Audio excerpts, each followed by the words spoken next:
বিশ্বকাপ নিশ্চিত করলো পাকিস্তান, বাংলাদেশের ভাগ্য কি? টানা 4 জয়ে মেয়েদের 2026 ওয়ানডে বিশ্বকাপ নিশ্চিত করেছে পাকিস্তান।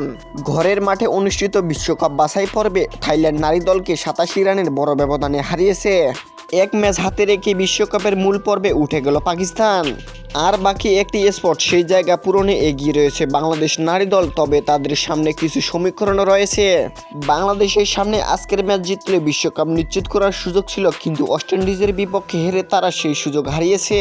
যদিও পুরো ভেস্তে যায়নি নিগার সুলতানা জ্যোতি দলের সেই আশা। লাহোরে টসে জিতে আগে ব্যাট করতে নেমে নির্ধারিত 50 ওভারে 9 উইকেট হারিয়ে 227 রান করে বাংলাদেশ। এই রানের জবাবে খেলতে নেমে 46 ওভারে 7 উইকেট হারিয়ে জয়ের বন্দরে পৌঁছে যায় ক্যারিবিয়ানরা। প্রতিটি দলের আর বাকি একটি করে ম্যাচ। বাংলাদেশ নিজেদের শেষ ম্যাচে আগামী শনিবার পাকিস্তানকে হারাতে পারলে আর কোনো সমীকরণের ধার ধারতে হবে না। 8 পয়েন্ট নিয়ে পাকিস্তানের পর দ্বিতীয় ও শেষ দল হিসেবেই তারা বিশ্বকাপে উঠে যাবে।